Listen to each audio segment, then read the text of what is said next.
The gender wage gap in Boston is shrinking. That's good news, according to the 2023 Gender and Racial Wage Gap Measurement Report from the Boston Women's Workforce Council. Now, since 2021, the gap between what men and women earn has dropped 21 cents, a 9-cent decrease. But it's not all good news here. The racial and ethnic wage gap has increased by 3 cents from 2021, with white workers out-earning their non-white peers by 27 cents on average.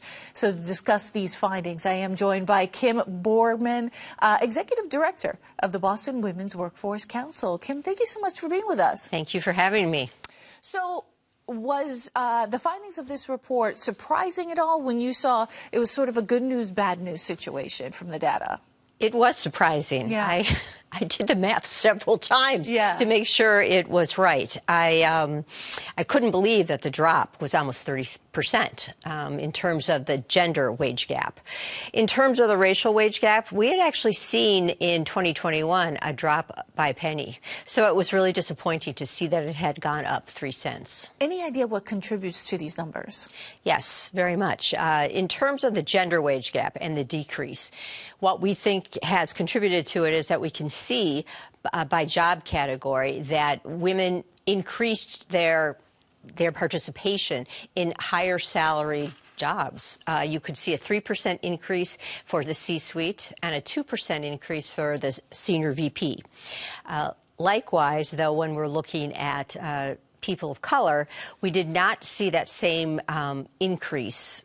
And we saw, in fact, a lot of composition around lower paying jobs. We use the job categories that are given to us by the federal government, so they're a little funky, but one of them is called, for instance, laborers, and one of them is called operatives. And in both those cases, where we had about 16% of people of color in one, 14% in another, it was those are unskilled jobs. So until we see an increase into management of people of color, especially women of color, we're going to continue to see that racial gap. We do actually have a chart from the report highlighting that base compensation gap by gender and race and ethnicity. And it actually shows that Asian males make the most than white males, and shows that the Hispanic or Latinx population and black women actually make the least. Those numbers are interesting when we talk about what race and ethnicity gaps, but we see that Asian Americans are actually out-earning white men. Yes, they were. And this is the first time we've seen it so clearly in our data. And in fact, Asian women were out-earning white women, too, in many of the cases. But what we also see, and we saw this in 2021, was that the black African-American woman and the Hispanic Latino woman are on the lower end of the scale. And their wage gaps are so much higher, with black African-American at 52 cents and Hispanic Latina at 54. I mean, it's really incredible when we're talking about a 21-cent gap. We see that difference. Yeah, I'm also thoughtful about, a lot of times these trends in industry and pay are connected to the pandemic. And we had heard that some, there were differences in terms of who had earning power during that time and the skills that were needed in that space. Did the pandemic or any of the effects of that have any impact on these numbers, you think, or lingering impact? We actually think the pandemic probably helped those numbers because there was so much money being shipped into the system from the federal government.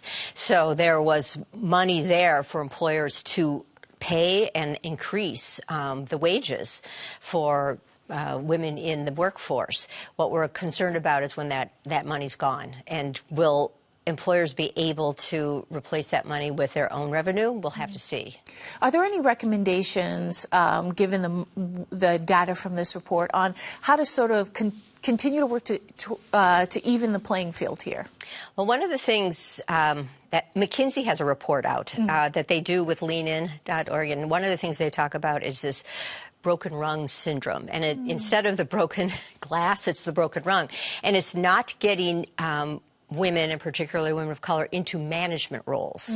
And that is something that needs to be worked on, because if you don't have people in the management roles that you can then promote, you're not going to see, a closing of the gender and racial wage gap.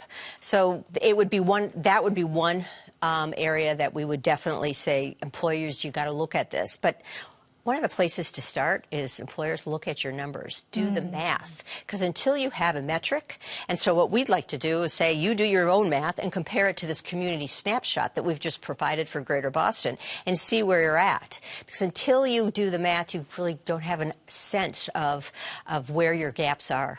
And workplace culture is so important to that as well. Right, it is. And it's one of the, sometimes people say, well, what works? And I'll say it depends upon your culture. And one of the reasons why we give so many different ideas, that we have briefing sessions where we bring in researchers or practitioners, is because there's no silver bullet. What works at one company may not work at another. So you're exactly right. You have to look at sort of what has been working out there and decide, do you think that'll work at your company, depending upon, your management. And we talk a lot about test and learn. I mean, this is not something where it's a one and done. You have to keep refining. Kim, thank you so much for your time. I appreciate it. Thank you.